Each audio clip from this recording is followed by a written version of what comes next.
And a warm welcome to all of you. Thank you for joining me for another episode of Conversations with Michael.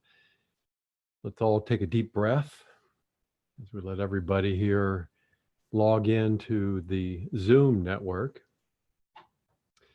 We are, as we always do, streaming live from our home studio located just outside of Portland, Oregon. And today's show is also being simulcast through the Zoom network with YouTube Live. So a lot of you are watching this right on the Conversations with Michael webpage, and some of you elsewhere. You also have a link below the YouTube Live player that allows you to watch the broadcast if you prefer on our YouTube page as well. You just need to click on that right below the player. If you're watching through Zoom, however, you're welcome to submit any questions you have for myself or today's special guest anytime by clicking on the Q&A icon on your screen. And there you'll find a text panel that will allow you to type any questions you have for my guest, who is waiting in the wings, so to speak, for me to bring them on.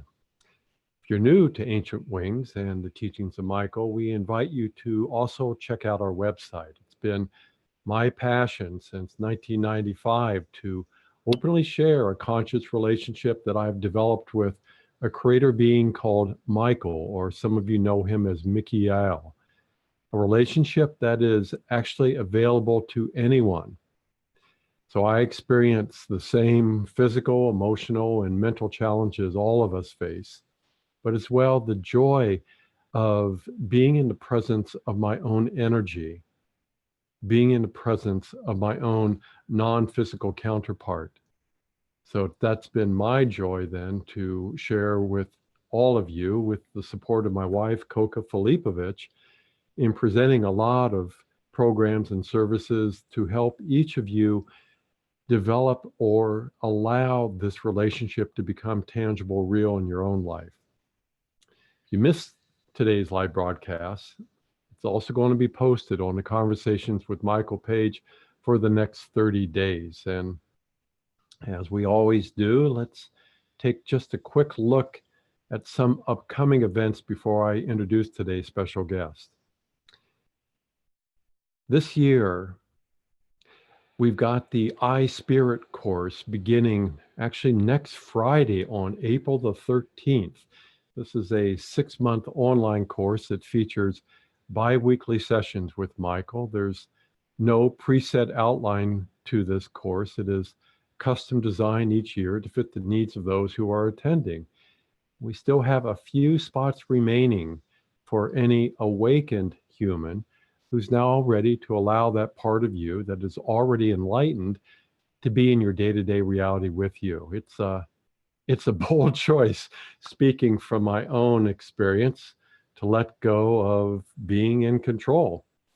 But on the other side of letting go of that kind of control from our human perspective,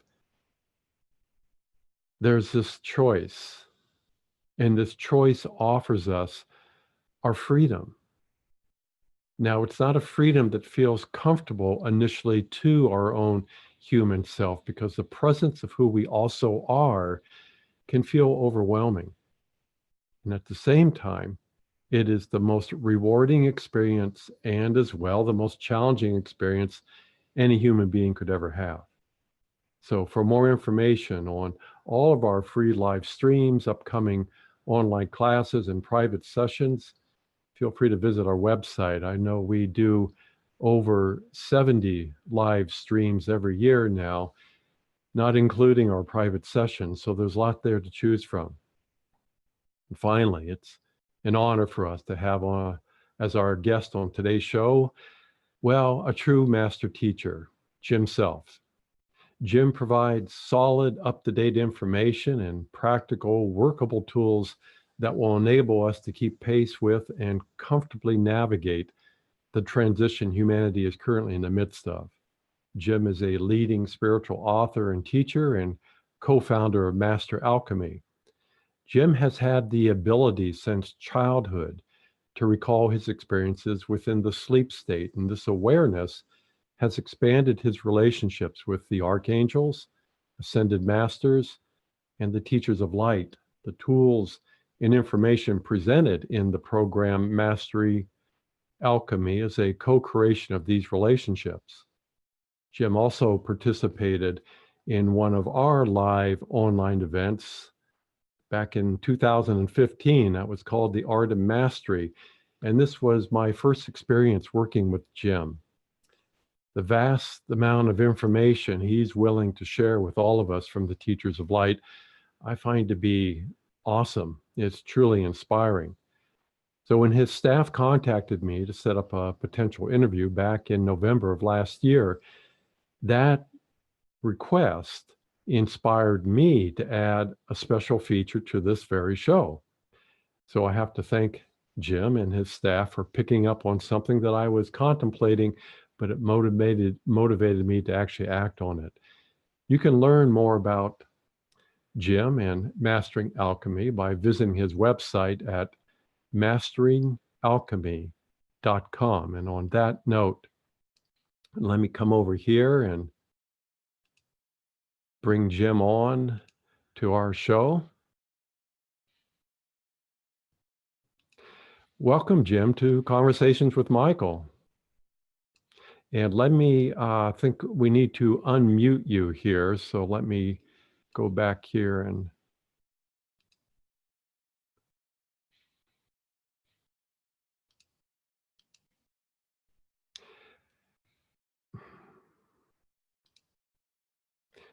there we go. Hi, Robert. Nice to be with you. Yes, it's been a while. And I, since the last time I met you, I love your new background. That's a wonderful painting you have behind you there. Great, thanks. It was that or the blank white wall. So Yeah. I remember that well. This compliments you very well. thank you. Yeah, so I found your work resume, Jim, to be really interesting. For those of you who are listening here today's show that are new to your work, maybe it'd be a good start here in our conversation together. Just give them a brief history of your own life and what inspired you to share your relationship with the Teachers of Light. Sure. I'm actually really fortunate in a lot of ways, because when people come into a physical form, that soft spot on the top of a baby's head is really where you're still connected to all that is. And then as you begin to play the game of physicalness and begin to listen to the mom, dad, teacher, minister, and all of their opinions and all of their intention to create you to be a wonderful, loving human being, they actually create you in their image. You do this and you don't do that, and you go here and you don't go here. And that construct is really something where that small infant, spiritual big being, basically starts to make a decision. Do I pay more attention to the physicalness of the game that I'm in? Or do I continue to hold on to this larger awareness? And so that soft spot begins to get smaller and smaller. And then as you begin to grow, you start to spend a lot more time paying attention to the mom, dad, teacher, minister, and the expanding environment. And you basically start to forget. And you start to cease using a lot of your spiritual abilities, which come with the body, that clairvoyance and clairsentience, telepathies, all of those things. And so you never turn them off, you just turn away from them, you stop using them. In my case, I didn't stop using them. And they were somewhat challenging as a kid, as many of those in your audience who are very sensitive, those that feel the world around them or perceive it. We get to a point where we don't like what we see. And so you watch a lot of people who are very spiritually sensitive. They begin to back away. They begin to hide or withdraw or avoid engaging in the world. And that's pretty much a great part of your audience, my audience, I would suspect. But in my case, I just kind of let it go. And I assumed everybody was like me. And that wasn't the case, obviously. But in the course of my history, looking back at it, it really was perfect. It was lots of challenges, lots of experiences. I was really fortunate in terms of a whole understanding of how the world works. I was at a really early age, 24, I was elected to the San Jose, California City Council and dabbled in that level of politics and growing community for about 8 years, and then had a really fortunate experience, was asked by President Jimmy Carter to be an advisor in the White House and director of governmental operations. And then left that and basically began to create businesses and those kind of things.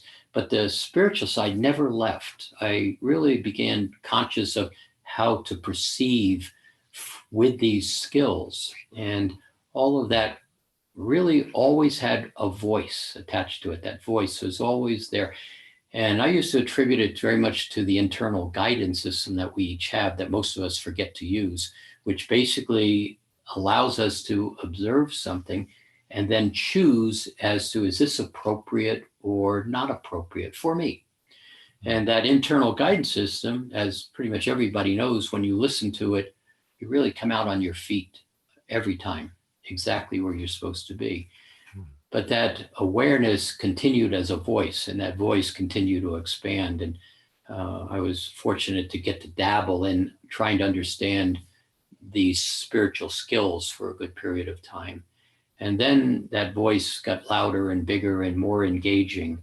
And about the year 2000, it began to be more clear as to a path that was being laid out by the Archangelics. And that's where Metatron and my relationship really expanded, because Metatron said there's a path that's never been walked by humans ever.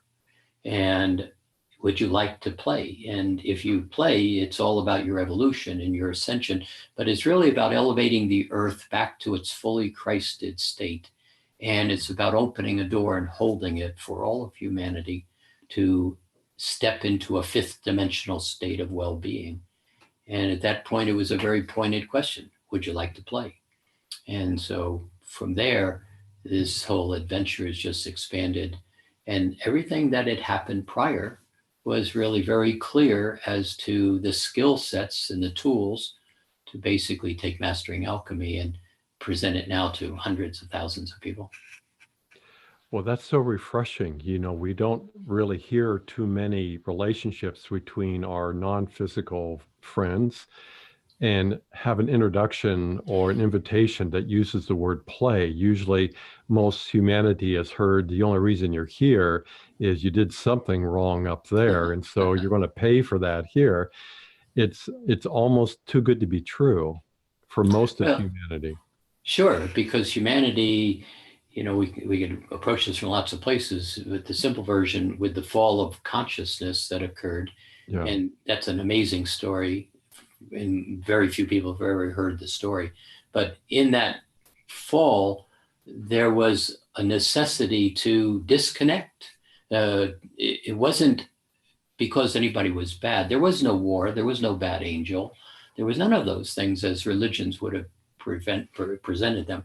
Yeah. But in the process, you could not maintain your connection to all that is and be rigidly held in a suspended state called third dimension. And the reason that suspended state was really very much there was if that geometric field of very rigid density was never created, we wouldn't be having this conversation at all. The dismantling of the whole game, if you would, was unfolding because of, let's just call it an accident. A lot of times I portray it as, you're in the chemistry lab and an experiment goes wrong. And so the fire breaks out, they lock the doors down. And in that context, many of the archangelics, many of the avatars, many of the great beings were rigidly caught in this game. And so this is one of the main reasons the archangelics are so passionate about unraveling the density of the third dimension, and the forgetfulness, the separation, the fear is really basically to elevate this into another game. But at this point, as consciousness begins to be understood by those who are paying attention, and you start to recognize the stepping stones that are before you and step out of a lot of the ignorance and the misinformation. Play is exactly what this is. It's an amazing adventure that we all get to enjoy as we begin to step away from that level of fear and recognize there is really only well-being to choose from. I think that is primarily the role you and I play with so many others, is give you permission to walk out of the guilt, walk out of whatever shame you inherited, because it's not yours. Yeah. And work into something that's more free-flowing, more creative, and there's nothing you need to do to deserve it. It's always been there. That's kind of the gift, from the source of life, is do with this creation anything you want. Exactly. And you're non-interference, and that's contradicting, so many of the other traditional spiritual teachings that I suppose they have done a service in terms of people becoming aware of, is that really my truth? Sure. Sure. So, yeah. One of the things that I find so important is the simplicity in which the possibilities to step into a different reality are very much available to people. But there's a very specific perception that has to be, I believe, understood or at least recognized. And that is that words like shame and guilt and you're not okay, and that place where we all walk around asking the question, what's wrong with me? What did I do wrong? Right. The challenge with that question is you can never answer the question because you never did anything wrong. And see, the mechanics of it are very simple. Even though the mom, dad, teacher, minister all want the best for you, they all have bad days themselves. And so quite often as a child growing up, you get this message: you're not smart, you're stupid, you're not attractive, you don't fit, you'll never succeed. And if you step back and look at it, what is really happening is that person is having a bad lifetime at that moment. And they basically say to the little kid, here, let me give you this gift. You're not okay. Yeah. And what we do is we accept it. It doesn't feel good. It doesn't make sense. It's confusing quite often, but they gave it to me. They pointed out because they love me, something's wrong with me. And then you hold on to it and it doesn't feel very good and you don't know what to do with it. So what we typically do is we put it over here in a little box called denial. And we even make a deal with it. We say, if you don't ever come out again and jump out at me, I'll do everything to avoid going over there where they told me I wasn't okay. Yeah. But what you do is you put it in your backpack and then you carry it around for the rest of your life as an unanswered question. And once you recognize that's the format that I'm not okay really was structured in, for the most part, the ability to begin to step into different platforms of perception, and your word is a huge one, you have permission to refocus. How would you like to experience yourself right now?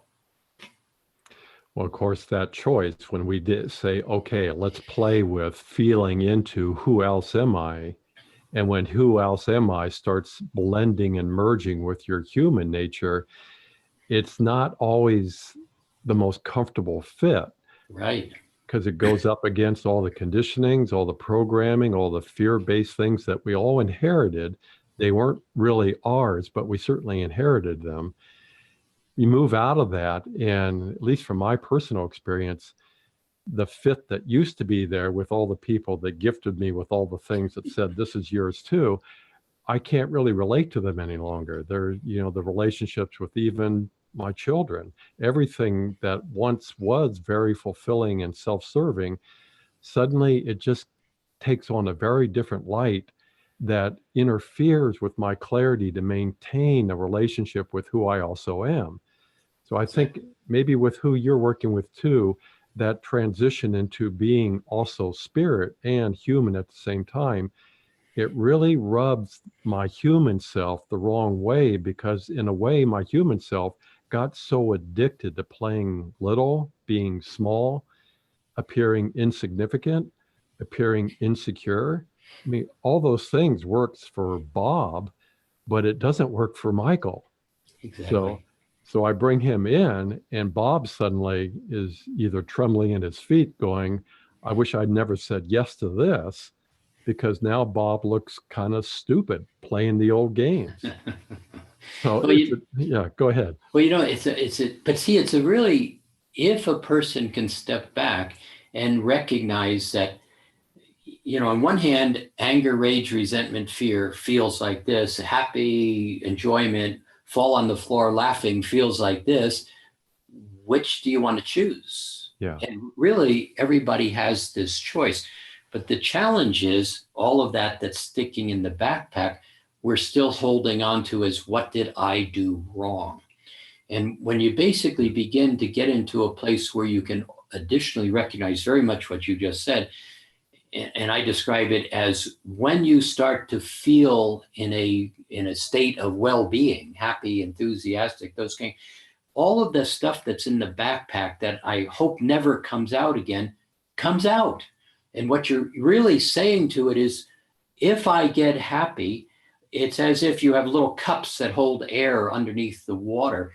Is when I get happy, everything aligns itself in a alignment of well-being. And all that is not okay about me is like little air bubbles that rise up to the surface. So the key to it is, when I say, why is this happening to me? My divorce of 25 years ago, I thought I was done with it. If you grab a hold of it and ask that silly question, why are you here? You will get an answer every time. It says, the rational mind says, the emotions say, don't you remember? But if you can shift that and just say, it's leaving, and not grab a hold of it, you're going to be absolutely dumbfounded at how much goes away and how rapidly you shift in terms of your perception, your allowing, what you're willing to engage in, and what you're no longer willing to engage in. Particularly, that all seems to evaporate out of your reality. I agree. I agree. Then the next challenge along our line of conversation here is, so now your light is starting to really shine because you're allowing yourself to be who you naturally are. Right. Now you start creating from a place where it doesn't appear that you're actually having to do much to allow life to serve you. And that doesn't look so good to your neighbors who are really working hard, putting 16 hours a day, just trying to pay their mortgage or whatever it is that they're obligated to feel responsible towards. It it it's almost like when you're shining your light this bright, like we're throwing salt on the wounds of the rest of humanity, and humanity's looking at you saying from their perspective, why would God love you in such a way to gift you with what you are now creating and not me? So I notice with those that I'm working with, that's another place where they hit the brakes because they didn't come here to try to make the rest of humanity feel even more uncomfortable than they already feel. They came here to share a light that they were hoping would inspire the rest of humanity to walk out of the role of playing victim, following the leader, doing whatever they're doing that denies them to have the same freedom that we are discovering for ourselves. So Exactly. yeah, I'd like your perspective on that as well. Well, you said it perfectly. And one of the things is, you can never fix or heal anybody. We both have lots of healers that come into our reality, and they're wanting to save humanity, fix humanity, raise humanity up. It's not your job. It really is not your job. In a way, what happens when you start to give to yourself, healer, heal thyself, you begin to align in this state of well-being, and your light begins to shine more and more. What happens is, you can't continue to play where you once were, because now you're no longer there. You've had the experience where you hold on to a very strong truth, and it's an absolute truth until it's not. All of a sudden you get a new truth. It's very hard to go back to your old truth and still play that game. So as you begin to give to yourself, a couple of things happen.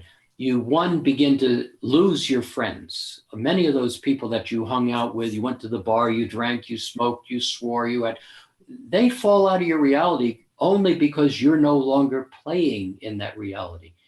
Mm. In a lot of ways, they forget who you are completely, just as you are stepping out of that game.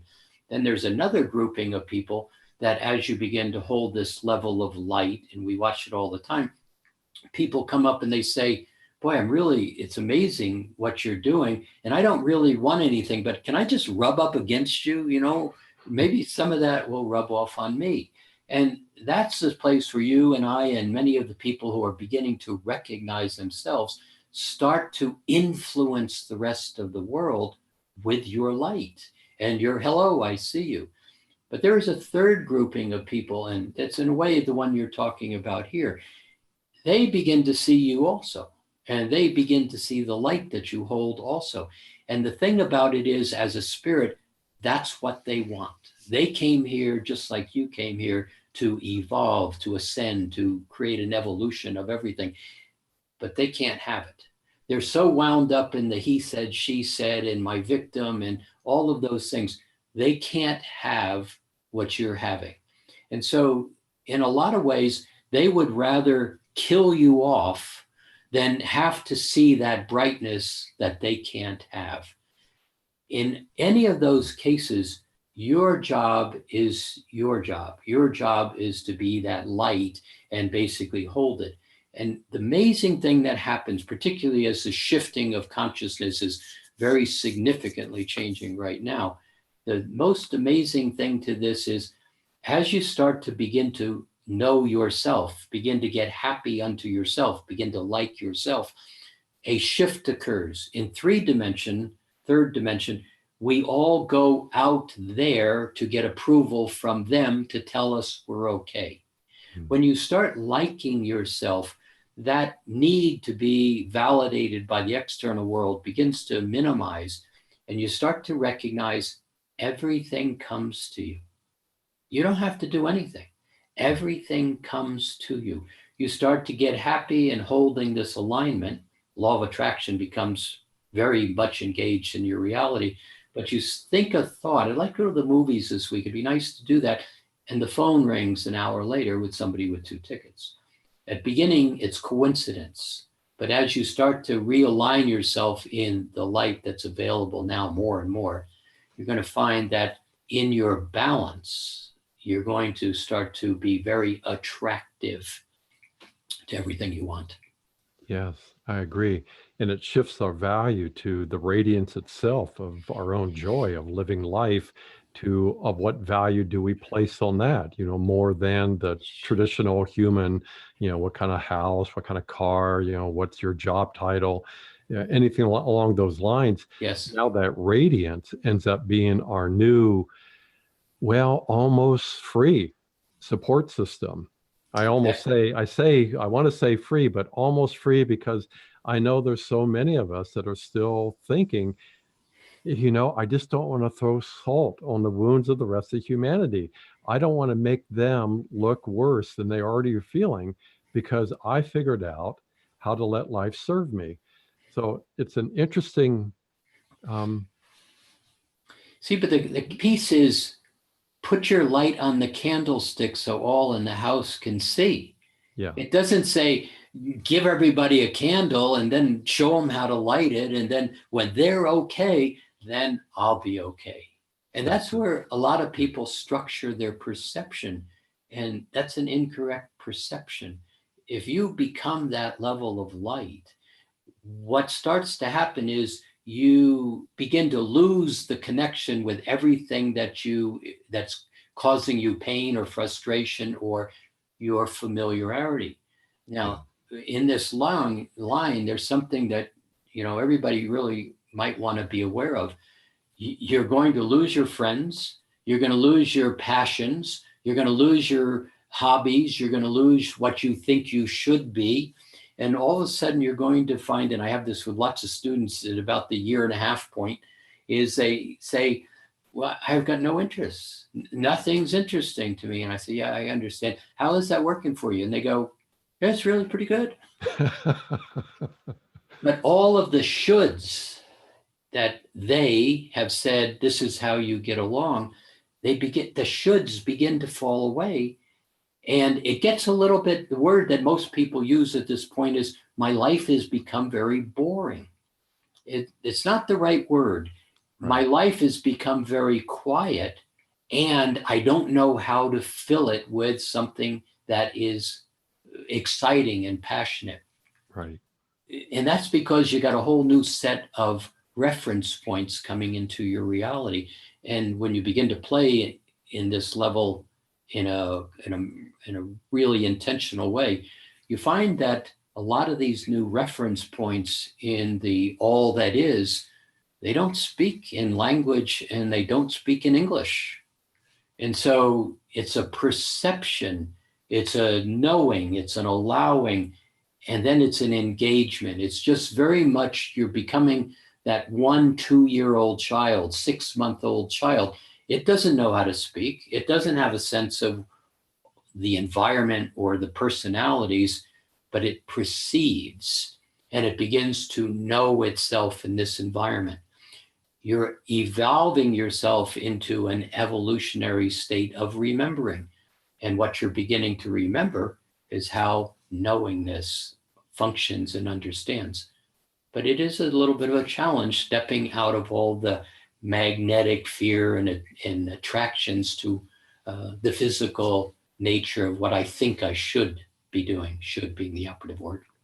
Well, I think you're being very gentle with that. I think it's actually perhaps the most challenging choice any human being could make is to remove yourself what feels known and comfortable and move into a place that isn't based in fear, but it is unknowable to the human mind, to your human past, to past lifetimes, perhaps.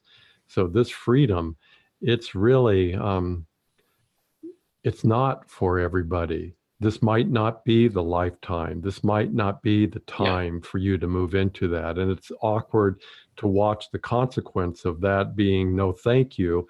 We might witness things that we are really uncomfortable observing, being a part of, at least living alongside of those events or whatever might manifest that way. But it's also just life is giving life, including human beings, the opportunity to choose again. Yes. If not Yes. this time, then let's do it again. Yes. And we might not be here, but others will be here. Yeah. But this is particularly a unique time. Yes. And you can say that about lots of times, but you didn't come here just to exist this time. You came here to participate in a transition of human consciousness, the evolution of a new human species, which is another subject, but what's very much in front of us with all this artificial intelligence, with the opening up of consciousness of the soul, with the 2012 transition into completely a new operating system of consciousness. 3D is going away, and you have signed up and you're on the train. The train's moving. You've gotten on the boat. It's left the dock. And so you're in a place where you're, in a way, not a bystander of this process. You are very much a participant. What you're watching right now is where so many people are uncomfortable is their status quo is being disrupted. And mostly they don't even know how to define their status quo. I don't feel good. Something's not right, a lot of people will say. And if you say, well, tell me more, I can't. It doesn't feel right, they say. Yeah. They're correct. It's not as it was. And so you're starting to, and if you watch it, the backdrop of your environment, it's as if the background is changing. It's like you used to be able to move through a whole day and not really pay attention, but it's as if at 7 o'clock in the morning, there's one backdrop. At 8 o'clock, there's another backdrop. At 9 o'clock, you've gone off to work. You're in a completely different backdrop. That's being accelerated. So this sense of uncomfortableness, not a bad thing. I don't know what to do. And again, this is that place where in Mastering Alchemy, particularly, here's a platform of well-being to stand on. Here's a sense of how to identify, know yourself in words like certain and capable, gracious. Here's a tool to stay on your side of your energy field and observe Shakespeare's theater rather than being the effect of Shakespeare's theater. So when a person begins to have a stability, and a lot of the work you do creates this sense of perception, not an either or, a them or us, it's simply a state of well-being to choose, and everybody has the choice. As you're saying, some will choose and many will not, but it is not your obligation to fix, assist, raise up those others if they're not asking. I agree. I agree. I'm enjoying this conversation, but I also want to make sure that you have plenty of time here to focus on your new book, a book that is titled, of course, in Mastering Alchemy. And it's you created this course, Mastering Alchemy, back in 2001. And since then, over 11,000 people have completed this 3-year course. The new book has condensed the course into a print form, and maybe you'd like to talk about the book itself as well as Mastering Alchemy. Sure. Well, Mastering Alchemy is tools and perception. Do this, what happened? There's no truth. There's no philosophy. That basically says there is a state of well-being. And if you can begin to hold these vibrations of well-being, you're going to find yourself playing in it. And the universe has changed the operating system of the old 3D game into something else. And so Mastering Alchemy really starts explaining tools and then begins to understand how thoughts and emotions are all about everything. Thoughts are electrical, emotions are magnetic, and the rational mind is what creates an awful lot of your emotions. And the whole body of the work is to provide a platform to perceive difference than the platform of I'm not okay. And you can choose to be a not okay, but it gives you a whole set of choices. It begins to then move into every week a teaching from Michael or Yeshua or Metatron, Melchizedek, Raphael, Gabriel, Mother Mary, Anna. All of these great beings are the lecturers, and the lecturers are both audible, they're recorded, they're conversations between myself and all of those great beings. And then what they ask me to do is step the energy down, reconfigure it so that it is as simple to understand and step into.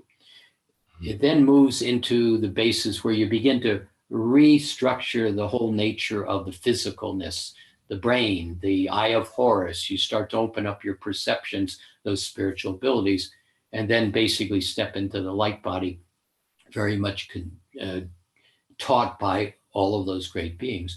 So the book is not the course, but it is virtually all of what is in the course. And the way we did the book, Roxanne Burnett, my partner, was great. She did most of the writing in the book. Sensational job she did. She took all of the teachings that I teach in the class and put it into writing. But we also set it up so where it is a live program where click on the link on the computer. There's free lectures, there's meditations, there's articles, there's many of the different presentations we've made that support each one of the chapters in the book. And so our perception is we may never see you. But if you kind of read this, follow the dotted line, your opportunity to perceive your reality very differently is very much available. And we're excited. The very first printing of the book ran out within about the first 25 days, which kind of blew the publisher away, excitingly. Yeah. And it's #1 on Amazon and #3 on Kindle. So it's like, whoa, this is pretty cool. Yeah. Yeah. So it feels like something, it's like it's something that when you and Roxanne have left the planet, that stays. So yeah, the teaching continues and inspiration continues, the light continues, and it allows somebody to have a reference in future lifetime that they can go, wow, you got to read this book. Might be 100 years old, but it's speaking to what I'm going through right now. Well, we're really, humbled because there are a number of people, thinkers, thought leaders that are calling this the Course in Miracles of the year 2020, the 21st century. So it's like, wow, that's pretty flattering. And stepping out of a participant of it and looking at the body of information that comes with it. I mean, it's 365 pages of lectures from Michael, from Raphael, from Metatron, talking about how this evolution into the living light body and into a multidimensional reality unfolds. So it parallels that kind of teaching as the Course in Miracles did in the 80s. Yeah, yeah. And all this time, I thought my relationship with Michael was a monogamous relationship, but he seems to be everywhere. So yes. They have that capacity. It's really amazing. Yeah. When you begin to play in it. Well, would you be open to talking to a few people that are asking questions Oh, too? sure. Absolutely. So I'm inviting all of our listeners here to click on the Q&A icon on your screen and feel free to type in any question. I'll find you on my end here and read the question here for Jim, or those who are very brave, you're also welcome to come on live with Jim and I, and either way works for us. So while we're waiting for that, I'd be curious, can you share with us what it means to truly be a creator in this reality as a human being, and how that changes the human experience? I know we talked about some of that earlier, but yeah, that's a great question, because one of the things that happens to a person in 3D is this concept of I want more. I want. And a lot of the wanting is, in order for me to be okay, I have to fit in. And one of the primary jobs of the rational mind, the mind that we generally think with, is to keep you safe and have you fit in. But this is one of the real challenges for a spiritual person. We're not talking about safe in terms of making sure you don't get hit by the bus or fall off the cliff. yeah, But basically that safety is, I don't want you to get in trouble. I don't want you to get yelled at, the rational mind would basically be driven by. And if you fit in and everybody likes you and you do the right thing, then we're okay. And that's the job of the rational mind. But to a spiritually motivated person, a person that is interested in adventure, those two things are completely the opposite of where you want to be. The person who's got the adventure is really all about jumping off the cliff and seeing what happens, in a manner of speaking. And the rational mind, when it controls everything to have you fit in the box, I'm not happy. And that's one of the pieces that happen. So an individual begins to play that game, and I want this. I want to be the vice president. I want the big house. I want the nice car. To a great extent, people get really bored with an awful lot of things they want, but then they don't get a lot of the things they want too. And so then they begin to blame their failure of creativity on, I didn't get what I wanted, so I'm not okay. And those two things are not the same at all, my wanting and my creativity. There's a whole aspect of a really kind of set of simple questions. What do I want? And when you kind of sit down and say, to best of your ability, what that is, and then you ask the next question, what can I have? Because there's a lot of things I might want, but can I have them? And once you begin to say, yes, I can have those things, the next question to ask is, do I really want what I can have? And you'll be amazed at how few things wind up on the plate. And then you start to say, well, what makes you happy? And very seldom it has anything to do with the car, the house, the material. Well, I don't know, not material, the fitting into everybody else's image. And so you start to find your creativity is in the what makes me happy, what makes me excited, what makes me feel good. And when you start to vibrate there, this is where, particularly when you begin to build that platform of well-being, this is where you start to find all those things really come to you. Creativity is not so complicated. if you will allow yourself to have what it is you really want to create. So you're suggesting that if someone is practicing conscious creating, but they're doing it primarily from I need this, I want this, that like a magnet, what they're actually getting is exactly what they hope not to create, is more of what they're lacking. Very much. Yes. Very much. Now that's where a lot of people get stuck because that throws it back on the human part, feeling like, well, I'm the one creating this. I'm in control. I will let a little bit of energy to come in from the other side and be with me, but I'll use myself. Michael, will you pay my mortgage? No, no. Right, Are right. you going to buy my new car? No. Absolutely not. No. So, well, what's the point of you being in my life? I mean, what advantage is there to you being in my life? Well, all that you need as a human being does come to you when you stop needing it, wanting it, and feeling like you lack it. So that means I have to make that shift to allowing myself to be more connected to his presence and his radiance brings to me kind of as a surprise gift. Like, Yes. where did that come from? Because I wasn't aware that I was consciously creating that. I was more aware in the past that the things that I lack are the things that I need and want, and that's where I'll put my attention. But you just beautifully described it in a way that allows people to see it's these conditioned human emotions that really sabotage the simplicity of simply trusting. But you have to also allow the part that you're trusting, you have to just feel it. You Yes. have to Yeah. go to that next place where I feel it as much as I'm feeling me touching my own hand. Yes. It's a tangible feeling. Yeah. Go ahead. But there's one more piece to this, though. And, Yeah, and this is the piece that generally destroys people creativity. You can't take your baggage with you on this journey. that's beautifully said. And what I mean by that is my mom said money was bad. My dad was in debt all the time. We lived in poverty. And then I watched all those rich people and they were really abusive and mean. So therefore, money is bad, using the money example that most people go to. And Yeah, so I want, I want, I want.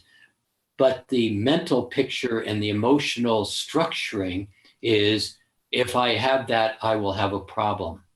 Or the picture of you're never going to be successful, that the gift was given to you. And so you try to create in enthusiasm. It's very much like the person who believes in affirmations and it's I'm good, I'm good, I'm good, I'm good, I'm good. And they can say it 10,000 times, but the 10,000 in first affirmation is but. I'm good, but. yeah, And the universe is really excited about all the I'm goods, but simply stops the universe in its motion to give you. Your job is to simply be aligned 10% in a manner of speaking. I can have this. I'm excited about this. Let the universe do the other 90%, but I don't trust it, or it's going to be a problem, or I don't know what to do with it if I get it. And so the carrying the baggage into the creation is very much the simplicity of the but I don't think I can have it. yeah, End of discussion of creativity. yes. So the addiction to the baggage, yeah, we got to let it go. Is a third dimensional game that we've been playing. Yeah, You've got to step it out of the game and build the platform that allows you to not fix the world, not be responsible for it, not engage in it. If the opportunity to reach out, uplift, nurture, and assist somebody is available, take it. And have no need to be rewarded for it. Here, let me give you half of my sandwich to the person on the street who's hungry and walk away. yeah. The creator is not going to look down and go, oh, you get a merit badge, you did a good thing. No, I did a good thing because that person was hungry and I wanted to be of assistance, and I asked nothing of it. It's that space where you're going to walk around the corner and they're going to be giving out free sandwiches that person could never see, and you get your sandwich back. The world gives to you, this universe gives to you if you get out of the way. Yeah, yeah. So what was presented to you from Metatron as a gift, something to play with, even in honor of all that have walked before us and all the ways that they've had this relationship with spirit and have ascended this planet, even that doesn't quite fit into the opportunity or the new model that we are creating as we live, Right. as we go.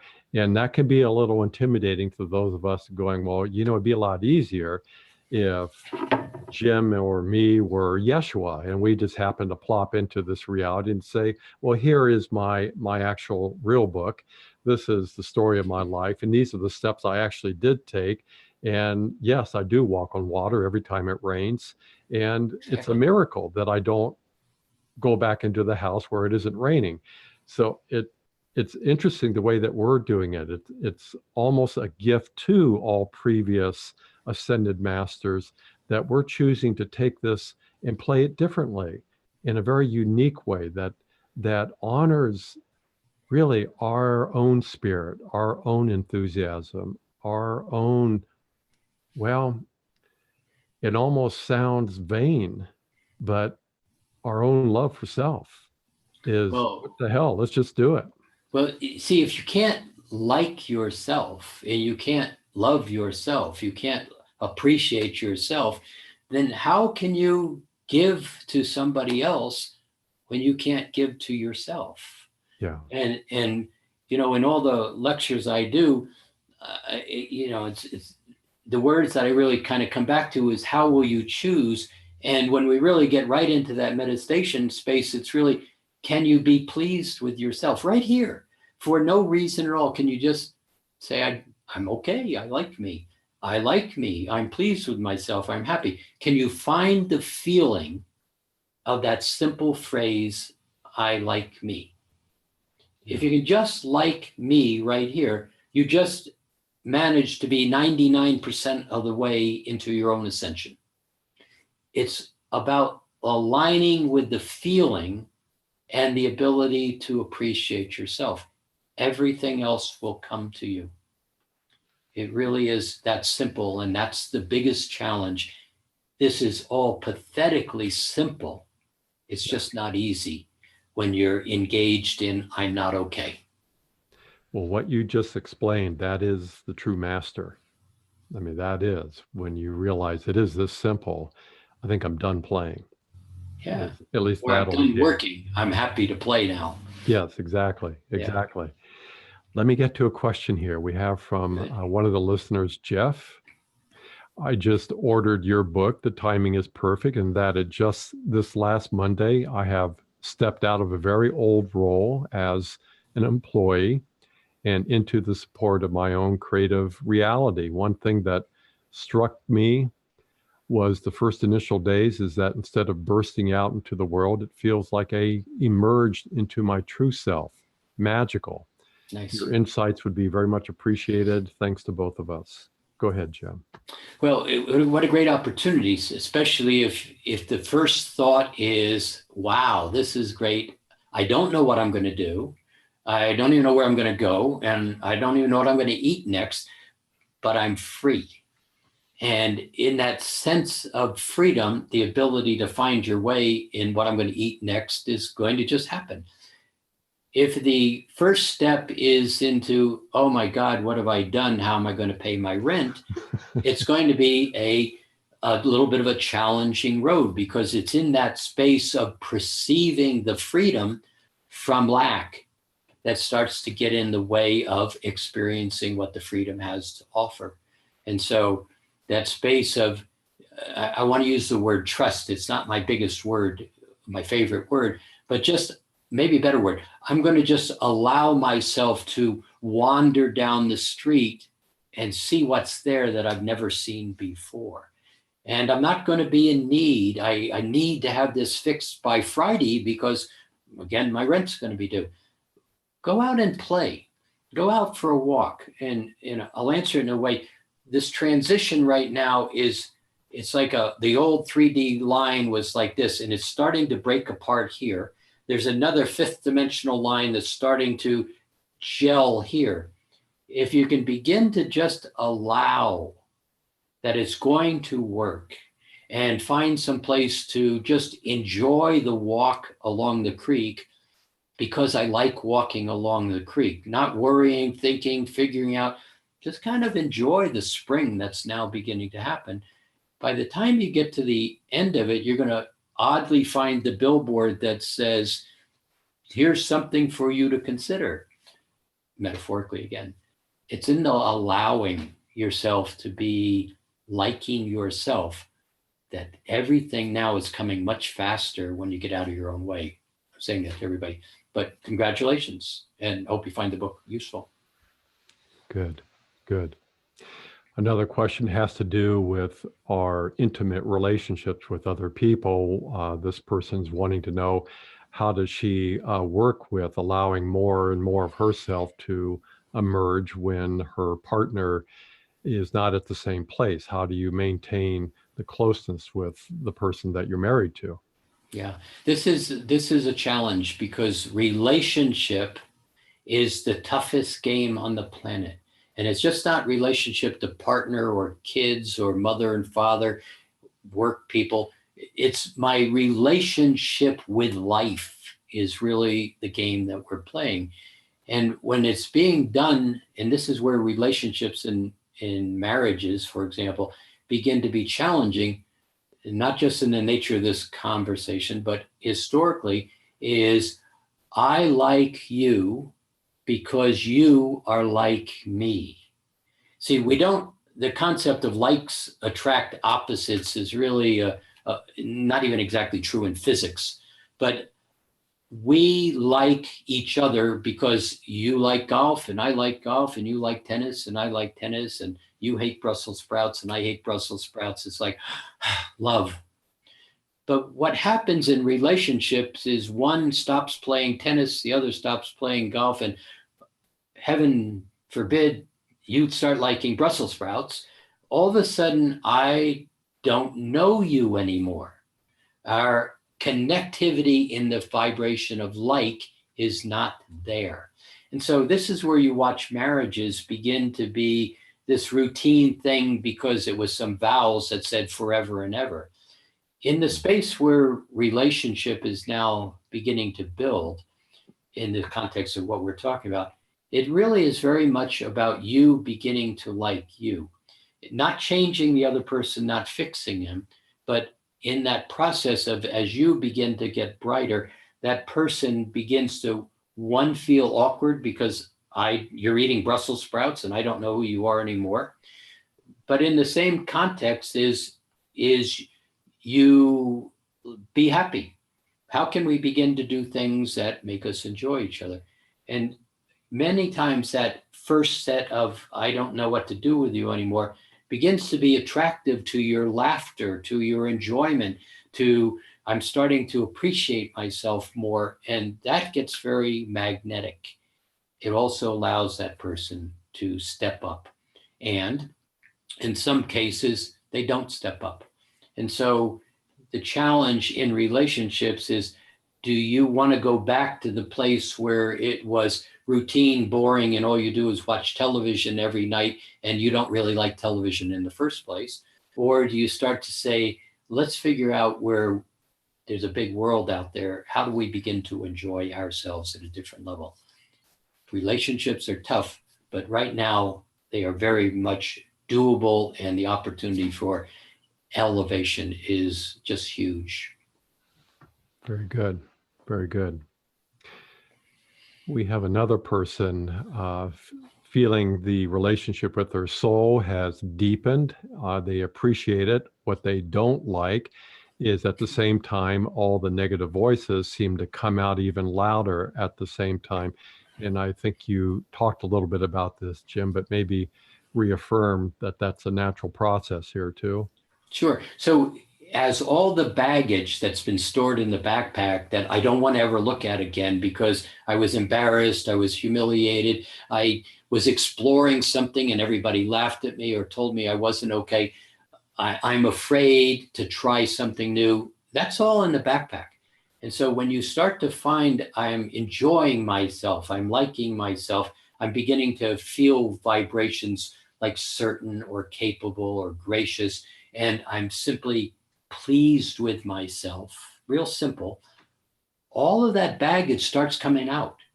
It doesn't, you're the one who sits on top of it. We're the ones who work so much keeping ourselves in lack, far more than if we would just let it go, it would be absolutely simple. But the effort of staying in lack and limitations and holding on to the belief I'm not okay is really a lot of work. So when you start to find well-being, you really start to engage in that aspect of yourself that's referred to as the higher self. And in well-being, you and the higher self begin to merge, part of the soul, higher self.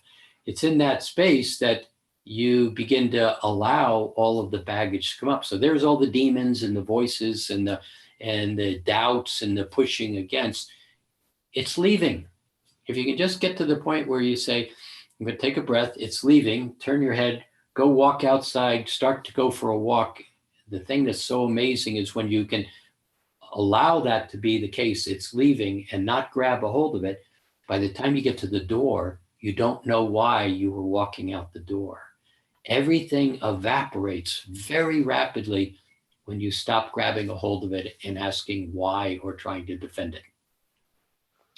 I know we have some people that are concerned that they might be developing Alzheimer's because their relationship to the past has become such a distant memory, or Yes. the mind is now not processing because they have learned to be more present in the moment. Maybe we'd like to hear your perspective on that as well. Oh yeah, absolutely. See, if you hear people talking about time is going faster, I don't have enough time. Actually, time is compressing, it's slowing down. But as it slows down, you're so much in a habit of running to something and getting to a certain place, you now have less and less and less time to accomplish your habit. And your habit is saying, wait, I don't have enough time. But you're losing your reference to your past, and you're losing your reference to your future. What I mean by that is third dimension, we live very little in the past. I'm sorry, very little in the present. And when we're in third dimension in the present, it usually is a reactionary nature, meaning, oh my God, this wasn't supposed to happen. But most people in the third dimensional reality, walking around space, they live in the past. I hope this thing over here doesn't happen to me in my future, or they told me if I would do XYZ, I would be successful in my future. And so as you begin to let go of all the who I'm not, all the programming, all the good, the bads, the right, the wrongs, you start to find that as you get more and more in present time, you're forgetting an awful lot of your past for one very specific reason. It wasn't your past. It was the mom, dad, teacher, minister said, this is true. This is what you do. This is how you do it. And you'll be successful or you'll be a failure. When you start to recognize who I am, how I would like to live, much of that may have some value, but it becomes value as a piece of history without an emotion for me to choose from. It also finds that a lot of what we did where I told the joke and everybody laughed at me rather than with me, that really has nothing to do with who you are today. And when you bring that into present time, it evaporates. And pretty soon you don't remember those moments. And you're really, as you begin to get in present time, you're very much forgetting your past. And it's not Alzheimer's. It's simply baggage that has no value to you that you're releasing from your backpack. If you can then get into present time and say, how would I like to like myself and experience myself? Now, many possibilities begin to present themselves. And that's what this huge transition is all about, presenting possibilities rather than keeping my attention on all of the noise in the external world. But it is very much a transition, and it is very much a different way of perceiving than my history has been to this date. Very good. Very good. That probably answers this statement. Why are you guys talking about stages and a process when all this could happen in a blink of an eye? And so my statement to that would be, give us an example, and I'm on board. Give us an Exactly. example, I'm on board. Exactly. Now, it will happen. It can happen. When you start to get into this alignment, you're going to begin to have these huge awarenesses. Keep it simple, from a higher fifth, sixth dimensional reality, where you begin to understand the mechanics of creation, of the use of magnetics and electromagnetics and energy and creative forces, to where thought and emotion combined with the mechanics of the higher dimensions, all of a sudden you're going to hold your hand out and the apple's going to appear. And it's going to be just what you expect to happen. It's no longer some miracle. It's going to be in that higher dimensional space. I find it so fascinating that that apple actually begins to appear more and more and more in the instant you want it. And it's very much a part of everything we've been saying so far. It's a transition into a higher multidimensional reality where you just hold out your hand and there's the apple because you intended. Very real, instantaneously, but not from a third dimensional standpoint. And some transition is required. I would agree. It's almost to say, I love myself enough to love the part of me that's stuck. To give Yeah. it the grace to say, I want to take you with me. I really do. So we can do this kicking and screaming, or we can do it another way, but I understand it's going to take you a while to let go. And if that ends up being lifetimes, years, months, or days, whatever, but my love for you, I will demonstrate that. There's no agenda here. It's completely up to you. Are you going to allow it or not? Sure. And see, the great part about allowing it, as you're saying, is a lot of times when you allow it, if you then can bring it into present time. So when they laughed at me when I told my joke and I said, I'm never going to tell a joke again. And all of a sudden I realized, well, actually, I tell jokes all the time. Yeah. Is what I think my weakness is and my embarrassment is it in present time and is it of value? And you pretty much instantly say, this doesn't have any use anymore. It's gone. But it's in present time where a decision, a choice, a direction is made about a future present time moment's experience. But in the moment, you can rearrange your entire past. And I guarantee you, most of what you think your past is all about never happened the way you think it happened in the first place. Absolutely. Yes. We have someone here also saying they miss your monthly recorded reports. Are they talking to you or me? To you, yes. Oh, reports. Well, there's free lectures every month. That's one of the things that I absolutely want to constantly do. And they're usually roughly the first Thursday of the month. And go on Mastering Alchemy, and you can participate there. Oh, now I understand what they're saying. I see their picture. There was a time where I used to talk about these transitions and how they were unfolding and what was coming. And it got to the point where what was coming was arriving. And I would say things like, pay attention to your retirement plans, pay attention to how you're doing things. How do you choose this future in front of you? And it got to the point where the future in front of you was now. And talking about how retirement systems were at risk as an example was of no value anymore. Because if you didn't pay attention over the last 3-4 years of those lectures and conversations and pointing out what was possible and where things were going, then you're standing in the middle of it right now with very few choices. And it got to the point where it was no longer worth pointing to challenges in the transition, because I was putting my finger in people's fears and their weaknesses, and that was not acceptable anymore. So thank you for the missing it, but that's how it disappeared. Yes. We have another person who they feel their body has frozen or seemingly has shut down. and they're feeling scared, confused, and they don't understand how just allowing this to be actually helps it become a healthy body, or from a place of fear. She's saying, I feel like I need to do something about it. She'd like some perspective on that. Sure. So just because of all the things we're saying, like yourself and be in present time, there's no magic bullet that says the 40, 50, 60, 70 years of abusing, of holding on to all the baggage. I'm not okay. I don't deserve. I can't do it. Nobody likes me. You see, the mechanics of spiritual energy is you're first in a space of well-being, and then somebody says to you, you have a funny nose, and immediately you drop into a mental state that says this isn't good. And in that mental this isn't good, you're in a state of big hyphen ease. And then the next thing that instantly happens is like, oh, this doesn't feel very good. What's wrong? Something's not right. And you're now in the emotional body. The big hyphen just got a lot smaller, ease.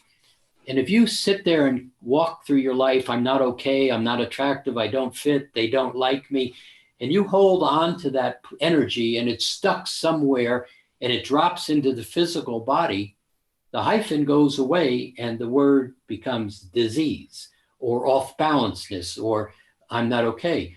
You've seen people where somebody yells at them and they tighten up like this.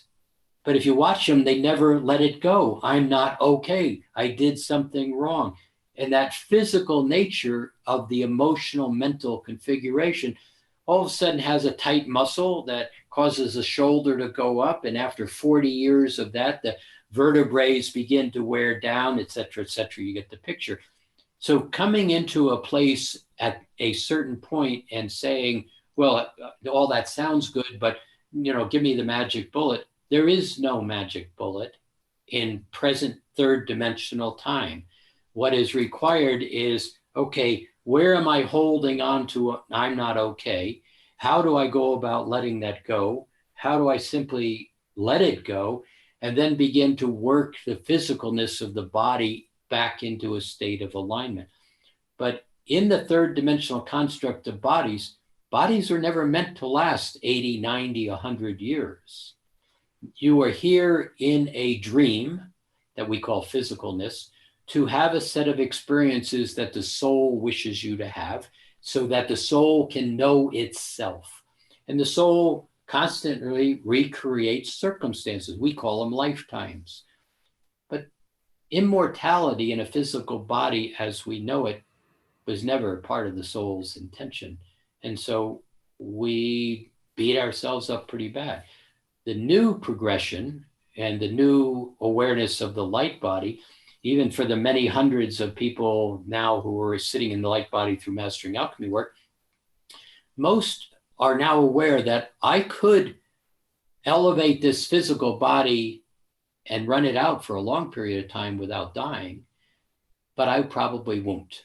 And I will, with one breath, because they have that capacity, breathe in and breathe out of the body, and this physical body will go back to dust. But the light body now is the configuration that you can come back into in a physical state. And that is a whole different game as far as going forward. And that's a talk for another discussion at another time. Very cool conversation, though. Yes, I agree. It's the relationship we all have with physical reality to begin with, and kind of what we were talking with earlier is that we come with all this shame and what did we do wrong? Why are we here? If it's not feeling uplifting, why would we want to stay here? And if even after that, if once I leave here, if I don't know where I'm going to go and end up being someplace that's even more painful than it is here, then there's a lot of baggage there that keeps people from trusting that there's something else here that you generally, for most people, can't see. For most people, they don't feel it. But you and I and others like ourselves offer courses and ways to feel it, to be able to develop a different trusting relationship with that, so that no matter what happens to the physical body, you can trust in this eternal presence to always be eternal in whatever experience you want to have with it. Oh, it's interesting how this is playing out, and I find it, well, I'm sure you do too, feel just so honored, privileged to work with so Sure. many people that are willing to go through something that didn't happen for them in a blink of an eye. It took some time for Yes. them to really get to this place where they really now trust themselves and are able to work with the mechanics, work with their own perception, work with not reacting and allowing, so that they can have the joy of their life finally in a human experience, no matter how long it lasts. Yes, yes. You know, and what happens in what you just ran out, very accurate, is when you get to the place where you start to recognize I like me, and and you have things like shame and blame and guilt and all those kind of realities. And then you take a look at the world and you say, well, God, how can you let a world be like this in a way? But God has really very little to do with it. You're the creator. I'm just going to step back, God says in so many ways, and let you do it. But one of the things about this that is changing right now is who told you the story in the first place? It's the mom, dad, teacher, minister, but who told them the story and who told them the story? And it's things like you look at the Bible and you have so many people, for example, very much believing every word in the Bible. There's now over 900 Bibles in existence because somebody didn't like what the last Bible said and changed the words. You go back to 505 in the Pope Constantine threw out half the stories because it didn't fit his script. So you've got to get to the point where you say, wait a minute, this guilt and shame and punishment and persecution that I feel I'm supposed to have, that somebody else said, here, let me give you a gift. This is how the world works. Maybe it's time to consider, is that the world you really wish to live in? And is it possible maybe it was just somebody's bad lifetime teaching a story that sounded pretty good at some point in time? And everybody else went, oh, yeah, me too. I get it. Is it your story? Is it really the belief system you want to continue to live in?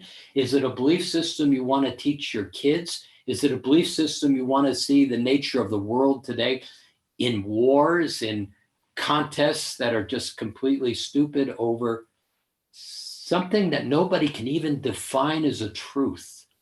Yeah. Is that the life you really want to live? And when it's examined, the other choice is, what if I could just like me? Go out and walk in the woods, have a very lovely time, enjoy somebody and laugh with them, versus which feels better? And there's the simplicity of the choice in the moment of present time. Very good. Very good. So, folks, I don't see any more questions here. Quick look there. No. But this has just been so fun having this time Yes. with you again. I really enjoy our conversation, and I enjoy how we can play off each other. Play being the key word there. And Absolutely. yeah, and I really appreciate the work that you do, Jim. I Well, thanks, know. Robert. Likewise. Well, yes, I know it's challenging to be playing the role where we get to remind people.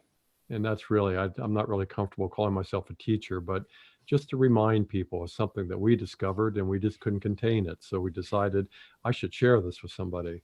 Yeah, it's exciting. It's really a lot of fun. And the part that makes it really enjoyable is when you do it and you don't need anything back.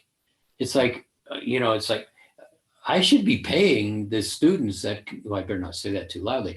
I should be paying all the people that we teach because they're basically giving me the adventure of the experience. It's really very exciting to watch people make shifts. And, the number of times I've said to people, you can be happy.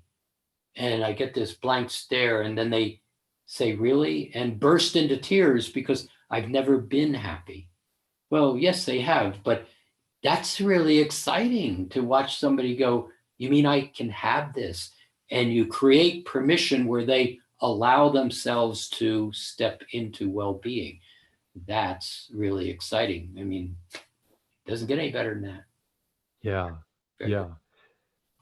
So to get a hold of your book, I'm assuming they go directly to your website or to Amazon? Both. You can get the book on masteringalchemy.com, and you can go to Amazon, and they're about to have plenty of them because the publisher went, oh my God, we ran out. So they're now published the new run that's now available. So, and we set it up so that you can log in and then basically ask questions, begin to be much more familiar with all the additional work. It's not just a book. Good. Well, thank you again, Jim. It's a blessing to have you on the planet. Thank you for being so courageous to share what you know and what you experience. And I thank all of you listeners who took time in your day to come on here live. And of course, all of you who are listening now at a future time, you can find this on our YouTube channel, but as well, you can share that video with anywhere and anyone. So thank you again, my friend. I look forward to the next time you and I co-create. Let's do it again. Many blessings to you, Robert. Thank you. Enjoy. Yes. So I'm going to say goodbye to Jim here on this. Well, looks like I lost you. So we're going to say goodbye together. And I want to thank everyone again.